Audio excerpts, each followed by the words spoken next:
अब हम रिकार्डो का तुलनात्मक लागत सिद्धांत देखेंगे।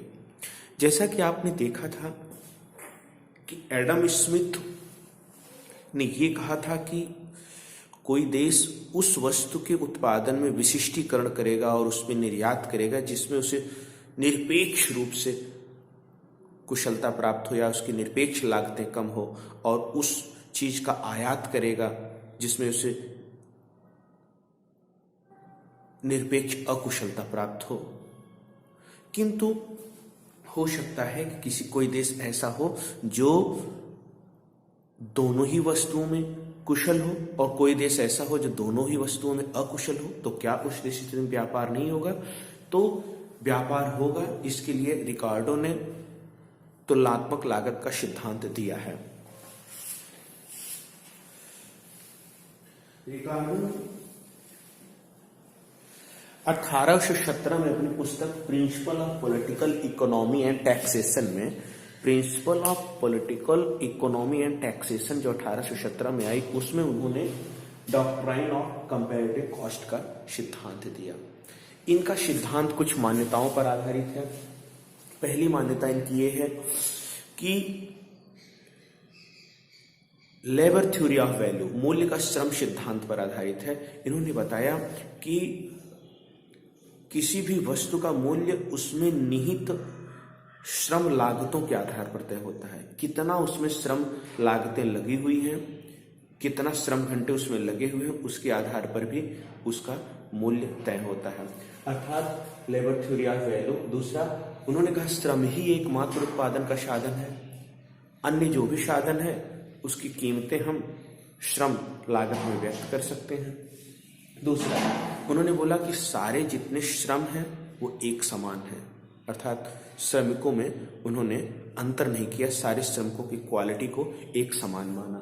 और तीसरा, उन्होंने ये बताया, चौथा, कि देश के अंदर जो मान्यता लिया उन्होंने, देश के अंदर साधन पूर्णतः गतिशील हैं, लेकिन एक राष्ट्र से दूसरे राष्ट्र में जो श्रम है वह गतिशील नहीं है। ठीक है। और अगली मान्यता जो उन्होंने लिया वह ये लिया कि जो भी उत्पादन हो रहा है वह उत्पादन क्षमता नियम के अंतर्गत हो रहा है, अर्थात कितना ही उत्पादन कर लिया जाए, एक वस्तु के बदले जो दूसरी वस्तु उत्पादित की जा रही है उसमें स्थिरता बनी हुई है, अर्थात उत्पादन क्षमता नियम के अंतर्गत उत्पादन हो रहा है। और 2x2 का मॉडल है, अर्थात दो देश इन्होंने लिया है और दो वस्तुएं लिया है। परिवहन लागतें नहीं ली गई हैं मॉडल में, और मुद्रा की कोई भूमिका नहीं लिया गया है, सारी व्याख्या रियल टर्म में की गई है। तो अब उदाहरण, इस सिद्धांत को समझने के लिए हम एक उदाहरण ले सकते हैं। इस सिद्धांत की मेन बात यह है कि यदि दो राष्ट्र हैं और दो वस्तुएं हैं, तो एक राष्ट्र जो दोनों ही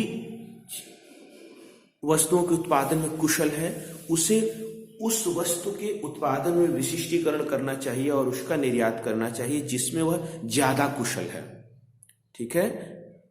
और एक राष्ट्र जो दोनों में अकुशल है, तो उसे उस वस्तु के उत्पादन में विशिष्टीकरण करना चाहिए और उसी का निर्यात करना चाहिए जिसमें वह कम अकुशल है, अर्थात कुशलता जहां ज्यादा है उसको बढ़ाइए और अकुशलता जहां न्यूनतम है उस वस्तु के उत्पादन में विशिष्टीकरण करिए। ठीक है। ये सिद्धांत है रिकार्डो का। तो उनका सिद्धांत समझने के लिए हम दो राष्ट्र ले रहे हैं, पुर्तगाल और इंग्लैंड, दो देश ले रहे हैं और दो वस्तुएं ले रहे हैं, कपड़ा और शराब। दो वस्तुएं ले रहे हैं, लागत को हम स्थिर मान लिए हैं। मान लीजिए लागत 5 श्रम घंटा लागत लिया हमने, 5 श्रम घंटा लागत से उत्पादन हो रहा है। अब अगर पुर्तगाल 5 श्रम घंटा लागत से 100 कपड़ा उत्पादन कर सकता है या तो 100 शराब का उत्पादन कर सकता है, और इंग्लैंड 80 कपड़े का उत्पादन कर सकता है या 60 शराब का उत्पादन कर सकता है।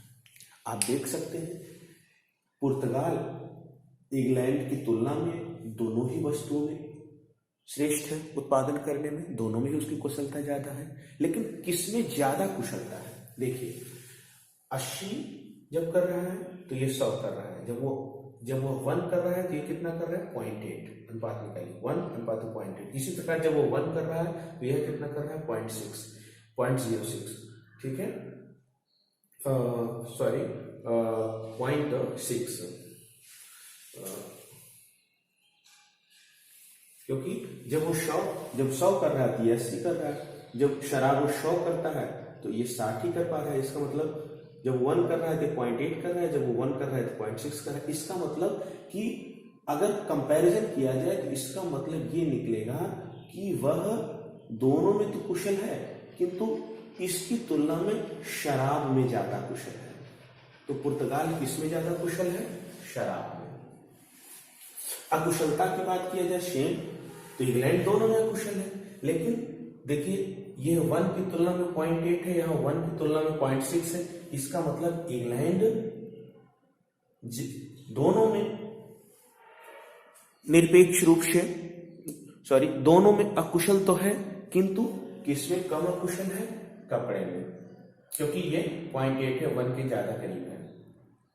इस प्रकार यदि पुर्तगाल शराब के उत्पादन में विशिष्टीकरण करे और इंग्लैंड कपड़े के उत्पादन में विशिष्टीकरण करे और आपस में व्यापार करे, तो दोनों ही राष्ट्र का फायदा होगा और विश्व का वेलफेयर बढ़ेगा। देखिए पहले जब व्यापार नहीं कर रहे हैं तो व्यापार न करने की स्थिति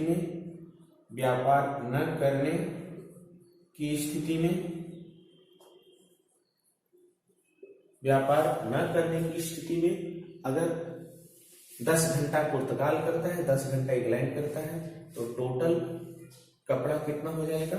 10 घंटा ये करता है तो माने 100 कपड़ा ये करेगा, 100 कपड़ा, और ये करेगा 80 कपड़ा, प्लस ये करेगा 100 शराब और ये करेगा 60 शराब।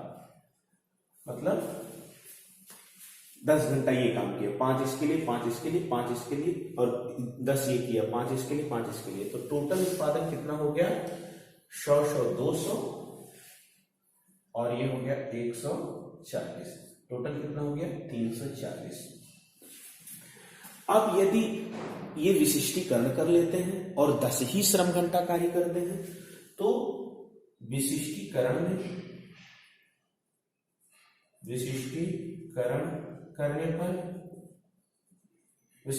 करने पर क्या होगा?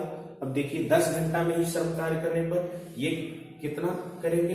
ये कपड़ा कितना हो जाएगा? 100 कप विशिष्टीकरण करने पर कपड़े में विशिष्टीकरण इंग्लैंड करेगा तो 80 कपड़ा पहले 5 घंटे में, फिर 80 कपड़ा दूसरे 5 घंटे में करेगा, प्लस शराब कितना होगा? 100 पहले में, 100 दूसरे में। अब अगर यदि हम जोड़ लें टोटल तो 180 प्लस 180 बराबर कितना हो गया? 360।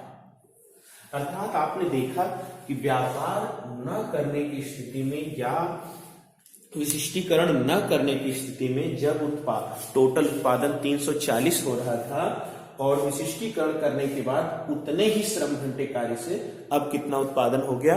360 हो गया। अर्थात 20 इकाई का ओवरऑल प्रोडक्शन में फायदा हो गया।